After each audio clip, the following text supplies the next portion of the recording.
태국에서 여성들은 인간으로서의 존엄조차 짓밟힌 채 살아가고 있습니다. 성희롱이 일상이 되고 여성을 경멸하는 태도는 사회 곳곳에 퍼져 있습니다. 한 태국 여성은 절망 속에서 한국행 비행기에 올랐습니다. 그녀는 이 나라는 여성을 인간으로 대하지 않습니다라며 눈물을 흘렸습니다. 태국 여성들이 겪는 이 끔찍한 현실은 과연 무엇일까요? 안녕하세요. 저는 태국에 사는 아농이라고 해요. 태국에서 체육교사로 일하던 시절이 아직도 생생하게 기억나는데요. 매일 아침 학교에 출근할 때마다 가슴이 철렁했죠. 수한 교장 선생님의 눈빛만 봐도 온몸이 굳어버렸습니다. 아농 선생은 젊고 예쁘니까 학부모 상담도 더 많이 맡아주면 좋겠네요. 이런 말들이 농담처럼 시작됐다가 점점 노골적인 성희롱으로 변해갔는데요. 정말 견디기 힘들었습니다. 동료 교사들도 저를 이방인 취급했는데요. 프라차춥 선생님은 제가 시골 출신이라는 이유로 무시했고 승진에서도 계속 밀려났습니다. 내가 아무리 열심히 해도 여기선 한계가 있어. 피차이 교감 선생님의 이 말이 제 가슴에 비수처럼 꽂혔는데요. 하지만 어머니의 병원비 때문에 참을 수밖에 없었습니다. 그러다 어느 날 교장실에서 끔찍한 일이 있었는데요. 수한 교장이 성과급을 미끼로 저를 협박하려 했습니다. 그날 밤 처음으로 도망이라는 단어를 진지하게 생각했죠. 인터넷으로 한국에 대해 찾아보다가 이주 노동자라는 걸 알게 됐는데요. 급여도 태국보다 훨씬 높고 노동자의 권리도 잘 보장된다는 이야기에 희망이 생겼습니다. 한국어 독학을 시작했는데요.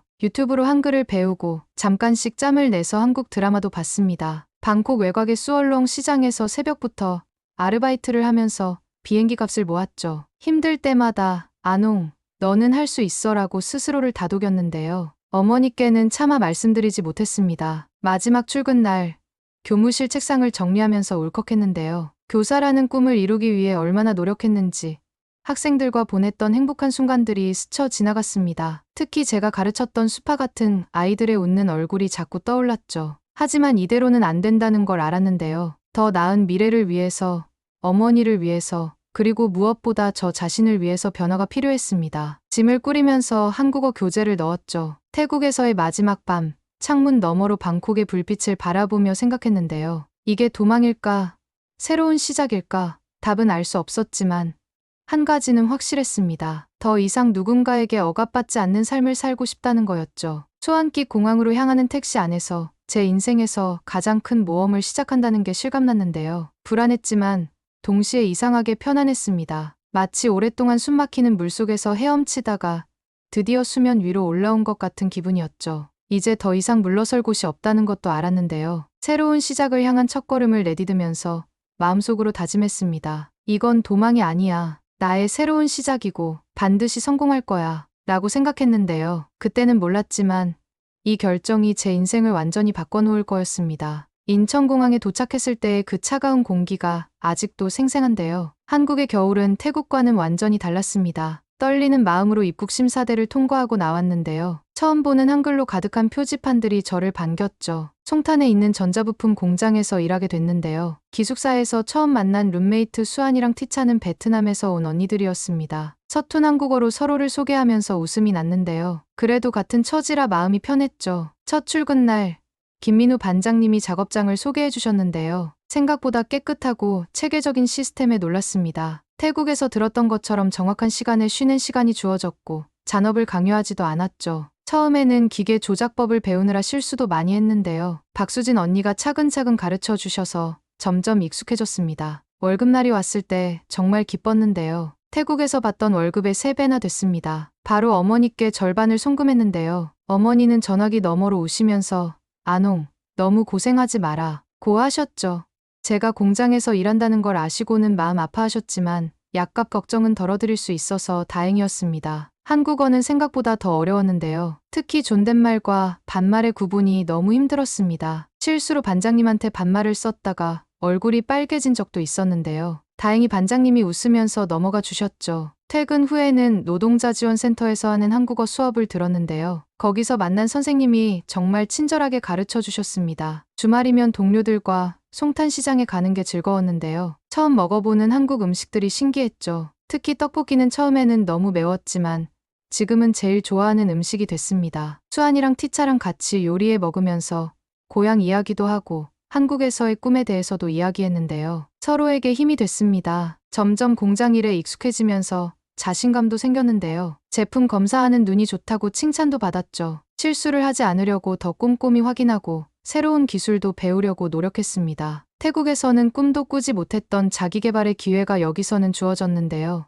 회사에서 하는 품질 관리 교육도 신청해서 들었죠. 하지만 힘든 순간도 많았습니다. 추운 겨울날 아침 일찍 출근하면서 울기도 했고 한국어가 서툴러서 오해를 사기도 했는데요. 그래도 포기하지 않았죠. 매일 밤 일기를 쓰면서 하루를 돌아보고 더 나은 내일을 꿈꿨습니다. 어느 날 반장님이 제 작업 속도와 정확도를 보시더니 안홍 씨, 이제 정말 프로가 됐네요. 라고 하셨는데요. 그 말씀을 들었을 때 얼마나 뿌듯했는지 모릅니다. 더 이상 도망자가 아닌 당당한 직장인으로 인정받는 기분이었죠. 이제는 매일 아침 출근길이 설레는데요. 새로운 하루가 기대되기 시작했습니다. 입사한 지 1년이 됐을 때 깜짝 놀랄 소식을 들었는데요. 품질관리팀 대리로 승진하게 됐다는 거였습니다. 외국인 노동자가 관리직이 된 건 우리 공장 역사상 처음이라고 하셨는데요. 그만큼 책임감도 크게 느껴졌죠. 처음에는 정말 많이 긴장됐는데요. 한국인 직원들을 관리해야 한다는 게 부담스러웠습니다. 특히 나이 많은 작업자분들을 지도할 때는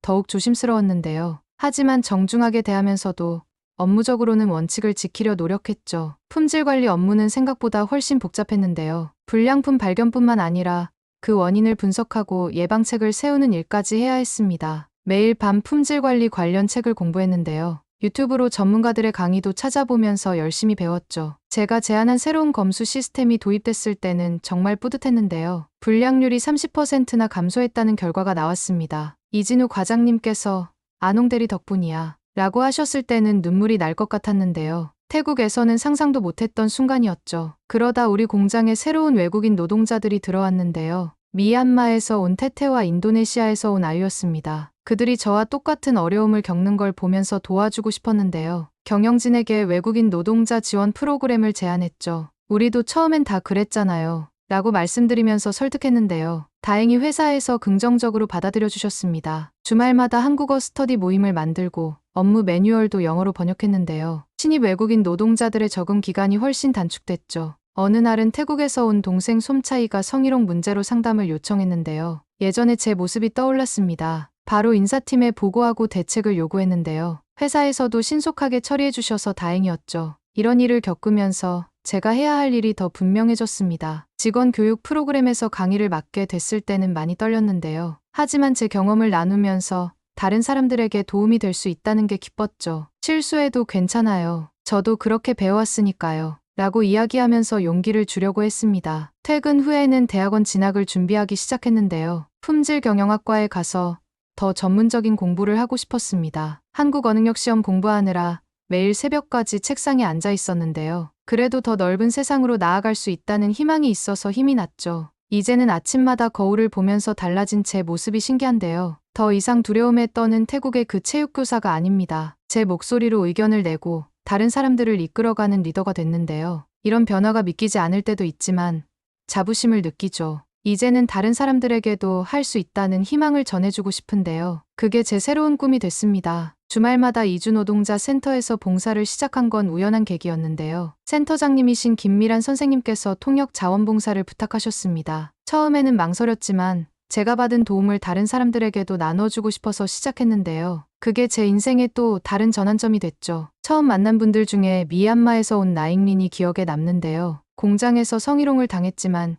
신분이 불안해서 신고도 못하고 있었습니다. 제 과거가 떠올라서 가만히 있을 수가 없었는데요. 나잉린과 함께 경찰서에 가서 통역도 해주고 법적 지원을 받을 수 있게 도와줬죠. 센터에서 만난 인도네시아 언니 수레아니는 임금체불로 고민하고 계셨는데요. 노동법을 공부해서 도와드렸습니다. 체불임금을 받아내고 기뻐하시는 모습을 보면서 저도 뿌듯했는데요. 그때부터 노동법 공부를 더 열심히 하게 됐죠. 우리 공장에도 변화를 만들어보고 싶었는데요. 외국인 노동자를 위한 고충상담 창구를 만들자고 제안했습니다. 작은 문제들이 쌓이면 나중에 더 큰 문제가 됩니다. 라고 설명드렸는데요. 다행히 경영진에서 동의해 주셨죠. 상담 창구가 생기고 나서 많은 이야기들이 들려오기 시작했는데요. 언어 때문에 오해가 생긴 일, 문화 차이로 인한 갈등, 임금 계산이 헷갈리는 문제들이었습니다. 하나씩 해결해 나가면서 보람을 느꼈는데요. 특히 태국에서 온 동생 찬타봉이 언니 덕분에 이제 회사 오는 게 즐거워요. 라고 했을 때는 정말 기뻤죠. 매달 한 번씩 다문화 소통 모임도 시작했는데요. 한국 직원들과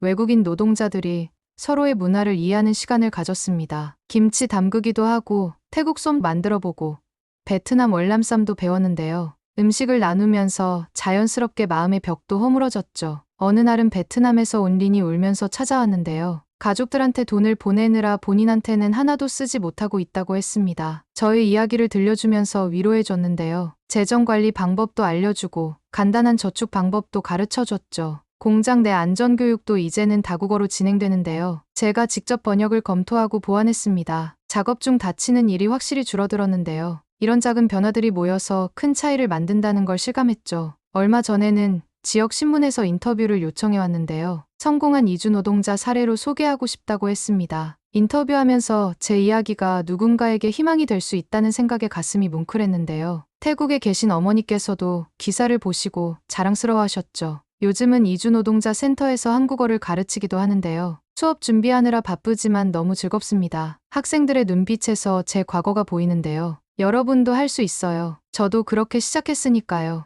라고 말해주면서 힘을 실어주고 있죠. 이제는 제가 받았던 도움을 다른 사람들에게 돌려주는 게 제 사명이 된 것 같은데요. 그런 제 모습이 참 자랑스럽습니다. 한국에서의 3년이 저를 완전히 다른 사람으로 만들어놨는데요. 이제는 거울 속 제 모습이 낯설 정도입니다. 자신감 넘치는 눈빛과 당당한 걸음걸이를 보면 가끔 신기하기도 한데요. 태국에서의 제 모습은 마치 다른 사람의 이야기처럼 느껴지죠. 품질관리팀 대리로서 새로운 도전도 시작했는데요. 우리 공장의 생산 시스템을 더 효율적으로 개선하는 프로젝트를 맡게 됐습니다. 처음에는 부담스러웠지만 이진우 과장님께서 안홍, 대리가 아니면 누가 하겠어요? 라고 말씀해 주셔서 용기를 냈는데요. 덕분에 큰 성과를 낼 수 있었죠. 우리 팀원들과 함께 불량률을 50%나 줄이는 데 성공했는데요. 태국, 베트남, 인도네시아에서 온 직원들의 의견을 모아서 현장의 목소리를 반영했습니다. 김민우 부장님께서 안홍 대리는 이제 우리 공장의 보물이에요. 라고 하셨을 때는 얼마나 뿌듯했는지 모르는데요. 그동안의 노력을 인정받은 것 같아서 기뻤죠. 직원들을 위한 다국어 매뉴얼도 만들었는데요. 각국 직원들의 피드백을 받아가며 수정하고 보완했습니다. 이제는 신입사원들이 더 빠르게 적응하고 있는데요. 특히 미얀마에서 온 태태가 언니 덕분에 첫날부터 안심이 됐어요. 라고 말해줬을 때 보람을 느꼈죠. 어머니께서는 얼마 전에 병원에서 완치 판정을 받으셨는데요. 제가 보낸 돈으로 좋은 병원에서 치료받으실 수 있어서 다행이었습니다. 전화 통화할 때마다 우리 딸, 이제 고생 그만하고 시집가야지 라고 하시는데요. 전 아직 이루고 싶은 꿈이 많다고 말씀드렸죠. 최근에는 회사에서 해외 공장 품질관리 자문을 제안받았는데요. 베트남에 새로 설립되는 공장의 시스템을 구축하는 일입니다. 제 경험을 다른 나라에서도 나눌 수 있다는 게 설레는데요. 이제는 국제적인 전문가로 성장하고 싶은 새로운 꿈이 생겼죠. 동료들과 함께 품질관리 연구회도 만들었는데요. 매주 한 번씩 모여서 새로운 기술과 트렌드를 공부하고 있습니다. 처음에는 몇 명 안 됐는데 이제는 20명이 넘는 직원들이 참여하고 있는데요. 다들 열심히 공부하는 모습을 보면 제가 더 자극을 받죠. 이제는 후배들에게 조언을 해주는 위치가 됐는데요. 실수를 두려워하지 마세요. 그게 다 경험이 되니까요. 라고 이야기해주곤 합니다. 제가 걸어온 길을 돌아보면 참 많이 성장했다는 게 느껴지는데요. 그 과정에서 도와주신 많은 분들께 감사한 마음뿐이죠. 3년 전 태국을 떠날 때는 이렇게 될 줄 몰랐는데요. 도망자처럼 시작한 여정이 이렇게 값진 성장의 시간이 될 줄은 상상도 못했습니다. 이제는 두려움 대신 설렘으로 가득 찬 제 모습이 좋은데요. 앞으로도 새로운 꿈을 향해 한 걸음씩 나아가고 싶죠. 더 이상 누군가의 시선이나 평가에 움츠러들지 않는 당당한 제 모습을 만들어가고 있습니다. 오늘의 사연 어떠셨나요? 사연자분에게 많은 응원과 격려의 말씀들을 댓글로 남겨주세요. 아윤이는 여러분의 사연을 소개해드립니다. 구독과 좋아요는 영상 제작에 큰 힘이 됩니다. 시청해주셔서 감사합니다.